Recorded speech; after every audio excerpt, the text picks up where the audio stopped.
नमस्ते महाराज। जिज्ञासा कर रही हैं श्रीमती रीना बया, तैयार रहेंगे श्री कैलाश डेबड़िया। मेरे आराध्य मेरे गुरुवर को मेरा पूरी परिवार की तरफ से त्रिवार नमोस्तु नमोस्तु नमोस्तु महाराज। श्री मंचासीन पर विराजमान छुल्लक महाराज जी को इक्षामी इक्षामी इक्षामी। महाराज जी मेरी शंका है कि देवों की आयु कितनी होती है, वो कितने वर्ष में अपना आहार ग्रहण करते हैं? नमोस्तु महाराज।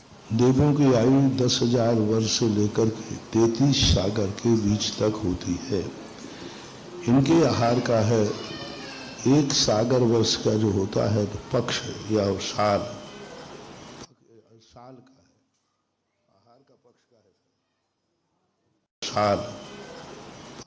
साल का है, आहार का पक्ष का है।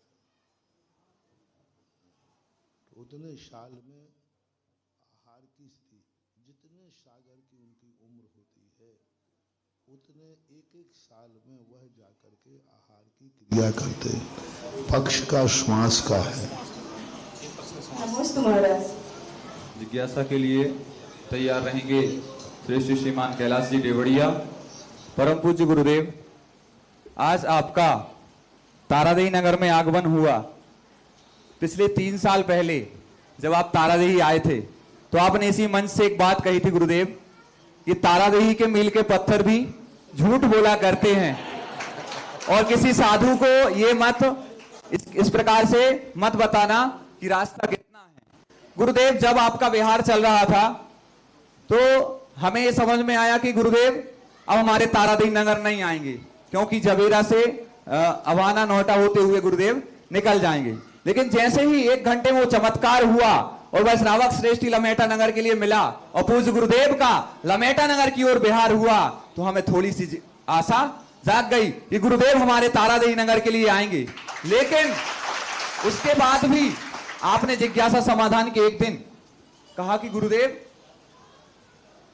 केसली वाले जब आपके पास आए तो आपने कहा कि मुट्ठी बंद रखो, आपकी जो मुट्ठी है बंद रखो। तो उस दिन मैंने जिज्ञासा सुनी, मुझे फिर मन में लगा कि अब गुरुदेव शायद जबलपुर की ओर बिहार कर जाएंगे। लेकिन मैंने उसी दिन ठान लिया कि दूसरे दिन मैं गुरुदेव के चरणों में पहुंच जाऊंगा और गुरुदेव को तारादेही तक लेकर के आऊंगा। वह मेरी मेहनत साकार हुई। पूज्य गुरुदेव, आज आपका बिहार विगत 2 माह से चल रहा है, लेकिन कभी इतनी धूप में 2 बजे बिहार नहीं हुआ और आज आपने ठीक 2 बजे तारादेही नगर के लिए बिहार किया। और जैसे ही मैंने सोचा कि इंद्रदेव इतने अधिक तापमान से सहित हैं और मेरे गुरुदेव के सिर से लेकर के पैरों तक पसीना बह रहा है, तभी इंद्र देवता सावधान हो गए और देवताओं ने ऊपर से वृष्टि कर दी और पूज्य गुरुदेव पूरे संघ के साथ बड़ी गज मत चाल में हमारे तारादेही नगर की ओर आए।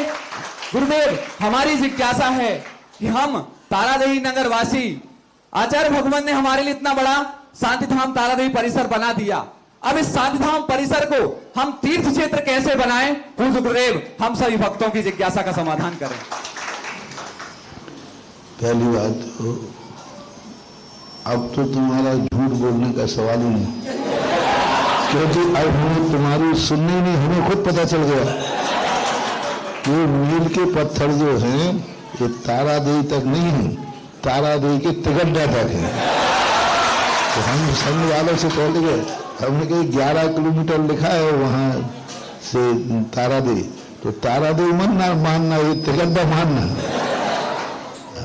और दूसरी बात, लेकिन देखो जो दस्तूर है वो तो कहीं जाने वाला नहीं है। आज तारादेवी वालों ने झूठ नहीं बोला, लेकिन बादलों ने बोला। बादलों ने ऐसी ठगी की कि 2 बजे इतना अच्छा मौसम किया कि पानी की बूंदें आ गई। तो हम लोगों ने सोचा कि 2 बजे पानी की बूंदें आ गई, चलो क्या पता बाद में।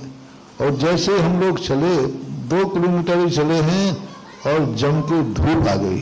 तो आज तारादेवी वालों ने नहीं ठगा, आज बादलों ने ठगा।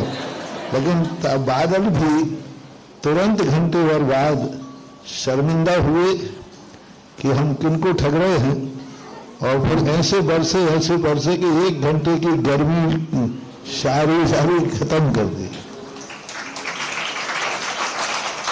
अभी तीर्थ की बात रही, नगर का मंदिर है, भगवान स्वयं तीर्थ रूप होते। एक भगवान स्वयं अपने आप में तीर्थ हैं।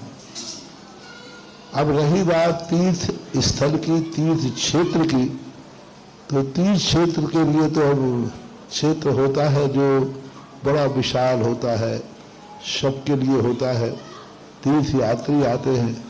अब ये मंदिर है तारादेवी के लोगों के लायक है। हालांकि इस मंदिर का शुरू से लेकर आखिरी तक पूरा नक्शा मेरा ही बनाया हुआ है।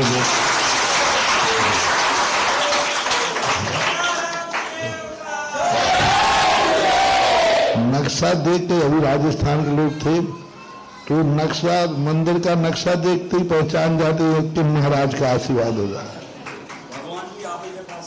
भगवान का भी पास किया था, सब पूरा हुआ था। प्रदीप भैया वगैरह ने काफी कई बार राजस्थान तारादेवी वाले भी गए हैं और हुआ। बहुत अच्छा मंदिर है, बहुत बढ़िया धर्मशाला बन गई। हम सन 1981 में भी यहाँ आए हैं पूज्य गुरुदेव के साथ में। उस समय तो बहुत छोटा सा मंदिर था। आगे मंदिर के आगे एक चौराहा था, आंगन टाइप का। आंगन, वो आंगन टाइप का तो ऐसा चौक था, और चौक में आगे कोई दूसरे समाज का मंदिर भी था थोड़ा आगे, या प्याऊ हो भी कुछ था। तो चौराहा एकदम मंदिर था। वो छोटा सा मंदिर भी मैंने देखा है और ये बड़ा मंदिर बनेंगे। जगतपुर से अगर आप रुक जाएंगे तो ये तारादेवी तीर्थ क्षेत्र बन के ही रहेगा, इसमें कोई शक नहीं है। जिज्ञासा के लिए आमंत्रित करते हैं श्रीमान कैलाश जी देवड़िया।